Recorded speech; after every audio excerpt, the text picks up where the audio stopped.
दोस्तों, आज मैं आपको एक ऐसी कहानी सुनाने जा रहा हूं जो हिमालय की ऊंची चोटियों से शुरू होती है, जहां बादल छूने को बेताब रहते हैं, जंगल इतने घने हैं कि सूरज की किरणें मुश्किल से जमीन तक पहुंचती हैं और प्रकृति का हर कोना जादू से भरा लगता है। ये कहानी है जुगनुमा की, एक ऐसी दास्तान जो मैजिक रियलिज्म और जिंदगी के गहरे सबकों को एक साथ बुनती है। बात 1989 के उस दौर की है जब एक छोटा सा हिमालय हिल स्टेशन समय से अछूता अपनी शांति में डूबा था। यहाँ एक परिवार की जिंदगी अचानक रहस्यमयी आग की लपटों से घिर जाती है। कहानी के केंद्र में है देव, एक एस्टेट मालिक जिसके सेब के बागान उसकी दुनिया का आधार हैं।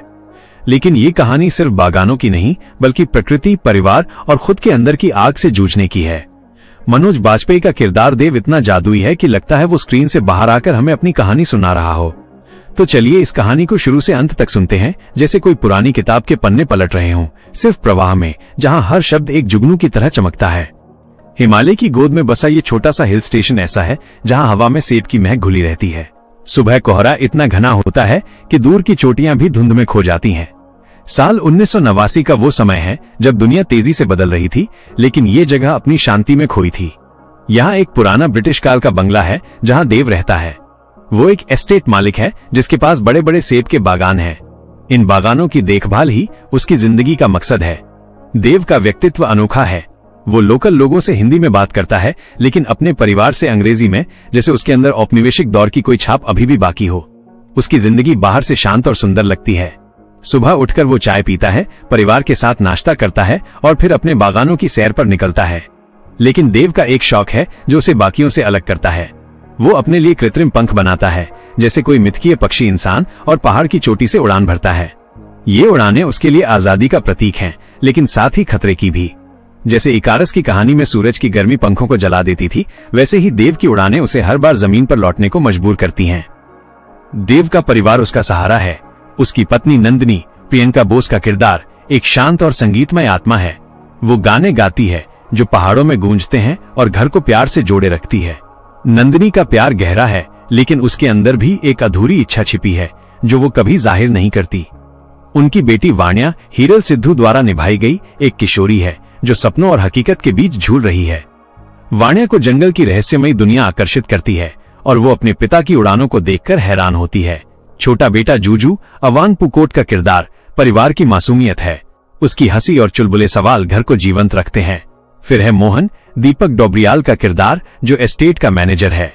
मोहन और देव की दोस्ती पुरानी लगती है, लेकिन उसमें कुछ छिपा हुआ है।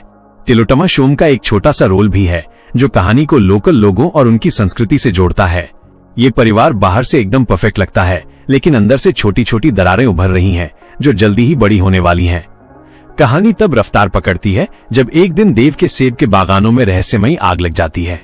लपटें उठती हैं, पेड़ जलने लगते हैं और धुआं पूरे एस्टेट को ढक लेता है। देव हैरान हो जाता है, ये आग कैसे लगी? क्या ये कोई दुर्घटना है या किसी की साजिश? वो लोकल वर्कर्स से सवाल करता है, पुलिस को बुलाता है, लेकिन कोई जवाब नहीं मिलता। आग बार बार लगती है और हर बार देव का गुस्सा और बेचैनी बढ़ती जाती है। वो सोचता है कि शायद कोई दुश्मन है जो उसके बागानों को तबाह करना चाहता है। लेकिन इस कहानी का जादू यही है। आग सिर्फ बाहर की नहीं, बल्कि देव के अंदर की भी है। उसके औपनिवेशिक विचार, लोकल लोगों के प्रति उसका क्लासिज्म और परिवार से उसकी भावनात्मक दूरी, सब कुछ इस आग में जल रहा है। वो लोकल लोगों को कम आंकता है, उनकी संस्कृति को समझने की कोशिश नहीं करता, लेकिन आग उसे मजबूर करती है कि वो अपनी गलतियों को देखे। जैसे जैसे रहस्य गहराता है, देव को अपने मैनेजर मोहन पर शक होने लगता है। मोहन, जो सालों से उसके साथ है, अब अचानक संदिग्ध लगता है। दोनों के बीच बातचीत में तनाव बढ़ता है। एक पल ऐसा आता है जहां दोनों आमने सामने खड़े होकर सिर्फ नजरों से बात करते हैं। ये टकराव कहानी का एक अहम मोड़ है। देव की दुनिया अब सिर्फ बागानों तक सीमित नहीं रहती, वो अपने परिवार को भी देखने लगता है। नंदिनी, जो हमेशा चुप रहकर घर संभालती थी, अब अपनी बात कहने लगती है। वो देव से पूछती है कि उसकी उड़ानें कब तक उसे असल जिंदगी से दूर रखेंगी। वाण्या, जो अब तक अपनी किशोरावस्था की दुनिया में खोई थी, बागानों की तबाही को देखकर परेशान हो जाती है। वो जंगल में भटकती है और वहां उसे प्रकृति से एक गहरा जुड़ाव महसूस होता है। जूजू की मासूमियत अब भी बाकी है, लेकिन वो भी आग के डर से सहमने लगता है। तिलोत्तमा शोम का किरदार इस बीच एक पुल की तरह काम करता है, जो लोकल लोगों की कहानियों को देव तक पहुंचाता है। कहानी में मैजिक रियलिज्म का रंग हर जगह बिखरा है। देव की उड़ानें जो हकीकत और सपने के बीच झूलती हैं। आग जो कभी असली लगती है, कभी जादुई। जंगल जो रात में जुगनुओं की तरह चमकता है। ये सब कहानी को एक फेबल जैसा फील देता है। थीम्स गहरे हैं। पर्यावरण संरक्षण की बात जोर शोर से सामने आती है। फिल्म कहती है कि जंगल और जमीन लोकल कम्युनिटी को लौटानी चाहिए, क्योंकि वही उन्हें सही से संभाल सकते हैं। औपनिवेशिक हैंगओवर की बात, जहां देव जैसे लोग पुरानी मानसिकता में फंसे हैं। क्लासिज्म जो समाज को बांटता है, और इंसान की आंतरिक यात्रा, जहां शांति पाने के लिए खुद से सामना करना पड़ता है। आग का रहस्य धीरे धीरे खुलता है। पता चलता है कि ये आग सिर्फ बाहर की नहीं, बल्कि देव के अपने कर्मों की देन है। उसने सालों तक लोकल लोगों को दबाया, उनकी जमीन का गलत इस्तेमाल किया, और अब प्रकृति जवाब दे रही है। वाण्या की कहानी इस बीच एक कमिंग ऑफ एज टेल बन जाती है। वो अपने पिता को समझने की कोशिश करती है, माँ के गानों में सुकून ढूंढती है, और जंगल में खोकर अपनी आवाज पाती है। नंदिनी का किरदार परिवार को जोड़े रखता है। वो देव को उसकी गलतियों का एहसास दिलाती है, लेकिन प्यार से। जूजू की छोटी छोटी हरकतें, जैसे वो अपने पिता के पंखों को छूने की कोशिश करता है, कहानी को हल्का रखती हैं। मोहन का किरदार एक ट्विस्ट लाता है। क्या वो वाकई दोषी है या देव का शक गलत है? ये सवाल कहानी को थ्रिलर बनाता है। टिलोटमा शोम का किरदार लोकल कम्युनिटी की आवाज बनकर उभरता है, जो देव को सच्चाई से रूबरू कराता है। कहानी का अंत एक ओपन एंडेड नोट पर होता है। आग का रहस्य सुलझता है, लेकिन सवाल बाकी रह जाते हैं। देव अपनी गलतियों को स्वीकार करता है। वो अपने बागानों को लोकल कम्युनिटी के साथ बांटने का फैसला करता है। परिवार फिर से एकजुट होता है, लेकिन वो एकता नाजुक है। नंदिनी का गाना अब पहले से ज्यादा गहरा लगता है।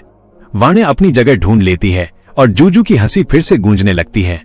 मोहन के साथ रिश्ता सुधरता है, लेकिन पूरी तरह नहीं। फिल्म हमें सोचने पर मजबूर करती है। क्या हम प्रकृति को बचा पाएंगे? क्या हम अपने अंदर की आग को बुझा पाएंगे? मनोज बाजपेयी का किरदार हर सीन में चमकता है। प्रियंका बोस की नंदिनी शांत लेकिन शक्तिशाली है।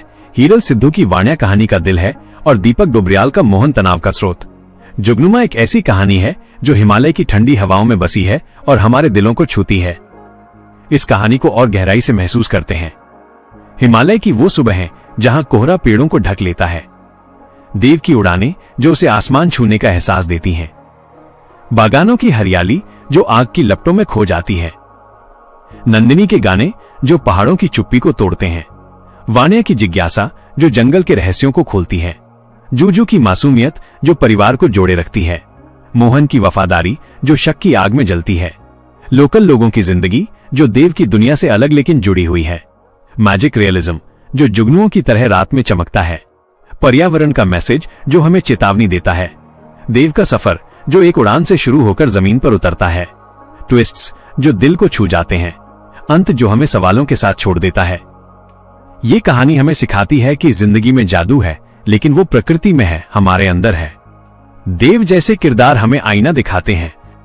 दोस्तों, ये थी जुगनुमा की पूरी कहानी, जो मैजिक रियलिज्म और मनोज बाजपेयी की जादुई एक्टिंग से सजी है। उम्मीद है आपको पसंद आई।